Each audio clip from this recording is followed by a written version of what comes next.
한화시스템 2025년 상반기 실적을 스루풋 회계로 분석한 내용을 진행하도록 하겠습니다. 영업이익은 49.9%가 감소했고 가공비 배부 재고자산 회전율은 1.5 회전으로 낮게 나타납니다. 주가 PBR은 2.91로 다소 높은 상태입니다. 이성분 재고자산 변동액이 불투명합니다. 구독, 좋아요 부탁드립니다. 한화시스템에 관련된 뉴스로 한화시스템 매수 1위 삼성전자도 52주 신고가 기록. 변수연 기자가 서울경제에서 9월 15일에 보도를 했습니다.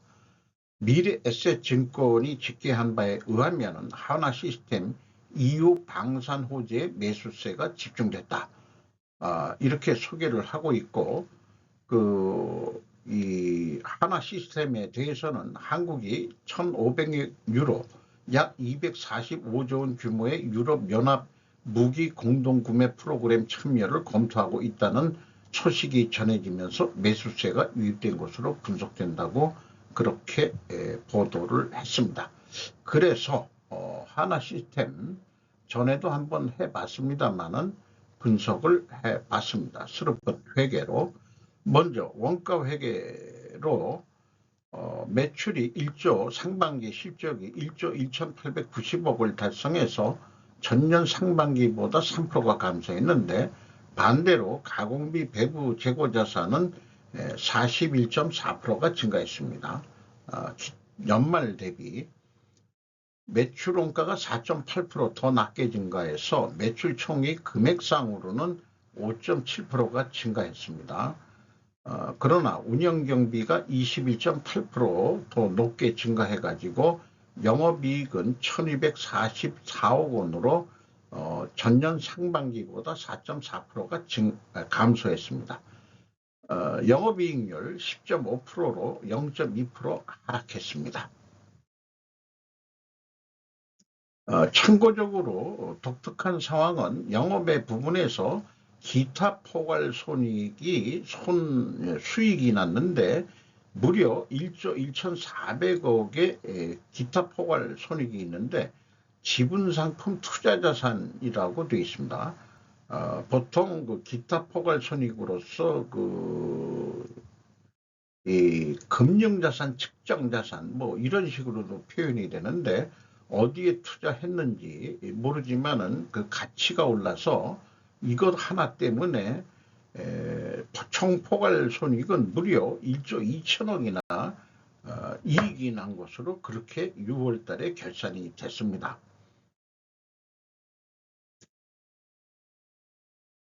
스루풋 회계로 분석한 결과는 매출에 비례하는 매출 재료비는 5,501억 원으로서 전년 상반기보다 2.6%가 감소했습니다. 매출 감소율보다 0.3% 차이가 있기 때문에 플러스 원재료 및 상품 매입 가격이 상승했다라고 1차 추론을 해볼 수 있겠습니다. 스루풋율은 53.7%로 0.2% 하락했습니다. 운영경비가 1.8% 증가했습니다. 그 결과 TOE 생산성은 1.07로서 전년 상반기보다 0.06포인트가 하락했고, 영업이익은 409억 원으로 43.9%나 크게 하락을 했습니다. 스루풋 상으로는 또 원가회계 영업이익보다는 834억 원이 더 적은 수치입니다. 이것은 가공비 배부 재고자산이 크게 증가했기 때문입니다. 그래서 재고자산 내역을 보면은 유동상품, 제품, 제공품 합한 가공비 배부 재고자산이 6,626억 원으로서 연초보다 1,941억 원이나 크게 증가를 했습니다. 전년도에도 연속적으로 1,289억 원이 증가했습니다. 여기서 의견을 말씀드리면은 공장 가공비가 배부되는 WCAI의 증가는 원가회계는 실제보다 영업이익이 더 증가하게 결산이 됩니다.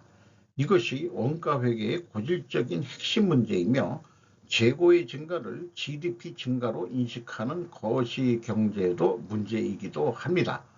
재고의 증가는 최종 파급 효과로 인플레이션을 유발한다고 저는 분석을 해냅니다. 즉 재고 증가 현금 비용을 소비자가 부담하는 꼴이 된다라고 결과를 말씀드릴 수 있겠습니다.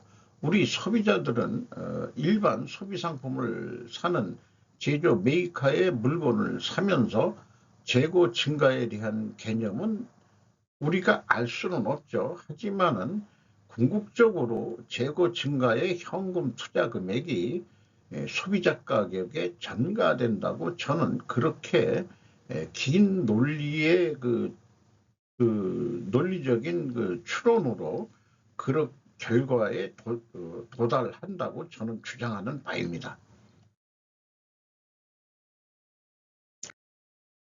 비용의 성격적 분류 내용 A. 재고자산의 변동이 마이너스 1979억 원이면 재고가 증가했다는 뜻입니다.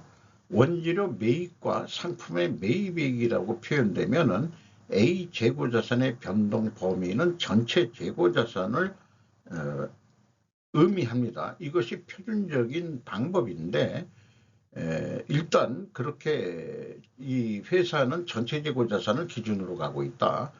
표준은 가공비 배부 재고자산만 가지고 매출원가를 해야 됩니다. 그런데 어떤 그 원가 회계의 표준이 확실하게 확정되어 있는 게 아니기 때문에 기업이 자의적으로 이 매출원가를 산출해 내기 때문에 이제 문제가 되는 거죠. 어쨌든 ABC를 더한 매출원가 재료비 MC 매출원가 재료비는 4,667억 원으로서 8.1%가 감소했습니다. 운영경비는 1.8% 증가했습니다. 운영경비 5,979억 원에서 판매관리비 998억 원을 뺀 4,981억 원이 공장 가공비가 되겠습니다. 가공비율은 43%로 1.3%가 하락했고 상대적으로 재료비율이 57%로 1.3%가 상승했습니다. 여기서도 우리는 원재료 및 상품 매입 가격이 상승했다라고 2차 추론을 해낼 수 있겠습니다. 가공비 배부 재고자산의 증가액을 비성분 재고자산의 변동액과 비교를 하면은 38억 8,400만 원인데 말씀드린 대로 회사는 전체 재고자산이면은 이 금액이 아닙니다. 그래서 하나 시스템은 A 재고자산의 변동 금액이 밑에 이게 WCAI로 해야 된다면 원재료 매입액이 아니고 사용액이어야 되는데 하나 시스템은 그 실무자들이 에러를 낸 건지 아니면 의도적인 건지 어떤지는 모르겠습니다만은 잘못된 방식으로 공시를 하고 있는 것입니다. 또한 이 계획금액은 추적할 단서를 찾지를 못했습니다. 두 번째 단계로서 PQ 총 제조 비용의 차이도 1단계 차이만큼 계속 차이가 나고요. 현금 흐름표 기준으로 전체 재고자산의 증가액을 검증해 보면은 현금 흐름표 재고자산의 증가액에서 마이너스 2,114억 원이면은 현금이 나갔으면 그만큼 재고가 증가해야 되는데 더 증가했습니다. 2,221억 원이 증가했습니다. 106억 원, 거의 107억 원이 현금이 안 나간데도 또 증가를 했습니다. 재고자산 평가손실 금액을 빼주면은 그 차이액은 122억 3,600만 원으로 더 늘어납니다.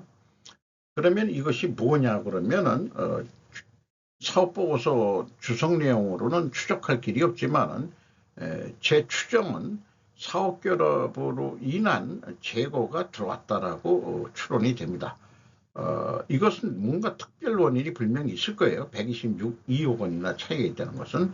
왜냐하면은 전년도는 일치하기 때문에 그렇습니다. 따라서 이것은 어떤 의도적인 오류가 아니고 실질적으로 합병 등에 의해서 재고가 현물 재고가 들어온 것으로 그렇게 추정이 됩니다. 원가 회계하고 영업이익 차이 834억 원, 그것은 매출원가 재료비와 스르풋의 매출 재료비의 차이액과 동일한 금액이 되겠고요. 그리고 이 금액은 재고 증가액 WCAI 증가액에서 가공비율을 곱하면 834억 원으로 그 차이액을 검증해낼 수 있겠습니다. 운영경비로서 인건비가 2,697억 원이 집행이 됐는데 전년도보다 10.6%가 증가했습니다. 매출 등 이런 거는 다 감소를 하는데 인건비는 올려줘야 되는 그런 상황이죠. 직원 수가 그런데 4,808명으로 109명이 증가했어요. 이것은 매출이 감소했음에도 합병 등에 의해서 직원이 들어온 것으로 그렇게 보입니다. 인당 평균 임금은 연간 1억 1,220만 원이 예상이 되고요. 1인당 매출액으로 환산한다면 1인당 2억 4,730만 원 매출액을 올렸다고 볼 수 있는데 5.2% 내려갔습니다. 생산성도 2.2로서 12.2%가 하락했습니다. 지급수수료가 13.3%가 감소했습니다.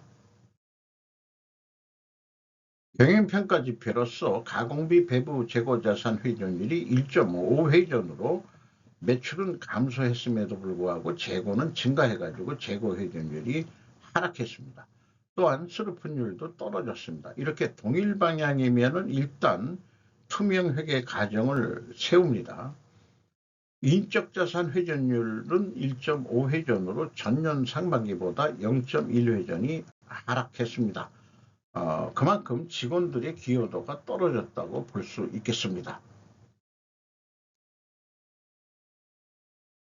투명회계 가정을 세우는데 모든 게 하락했기 때문에 두 가지가 이것을 입증하려면 원재료 및 상품 매입 가격이 상승해야 되고 그 다음에 판매 가격은 인하가 되어야 됩니다. 그리고 수량에 의한 재고 회전율도 하락으로 도출이 돼야만 입증이 될 것입니다. 그러면 원재료 가격이 상승했느냐?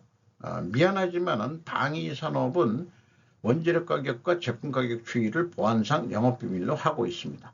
일견 특혜일 수도 있다고 저는 생각하는데 그러므로 재고자산 매출원가 회계가 더더욱 투명해야 신뢰도가 상승할 수 있을 것 아니냐라고 생각됩니다. 재고자산 갭만큼 저는 신뢰도가 떨어진다고 봅니다. 지금까지 논의된 것을 요약표로 만들어 보면 1, 2차 추론에 우리는 원재료 가격이 상승했다라고 추론을 했는데 재고 회전율과 스르풋율에 비교했을 때 투명하게 가정을 했고 재고 회전율이 하락했으므로 원재료 가격이 상승했다라고 그런 추론이 나오고 수주 판매 가격은 반대로 하락했다라고 추론이 나옵니다. 그런데 아쉽게도 방위산업으로 비공개 입증이 불가능하다는 거죠. 그러니까 한마디로 지금까지 작업한 거에 대해서 우리는 진위를 쉽게 파악할 수는 없다. 그러나 이렇게 이력적으로 나열된 것으로 봤을 때는 분명히 우리는 원재료 가격이 상승하고 수주 판매 가격은 하락했다라고 믿습니다. 또한 하나 시스템은 다른 수주업체처럼 계약자산이라는 그런 계정 과목은 운영을 안 하는 거로 나오고 있습니다. 매우 바람직한 회계 처리라고 봅니다. 또한 제작 기간이 1년 내기 때문에 그러기도 할 겁니다. 상반기 실적을 기준으로 연간 매출액은 2조 3,780억이 할 것 같고요. 운영경비 기준으로 그렇고 스루풋 기준으로 동일한 금액으로 산출해낼 수 있겠습니다. 방법에 대해서는 단순 2배라기보다는 그래도 백데이터가 필요하니까 운영경비 기준으로 할 때는 운영경비에서 1 더하기 100% 산식을 넣어가지고 스르폰율로 나누면은 2조 3,780억의 매출 예측이 나오게 되는 거고요.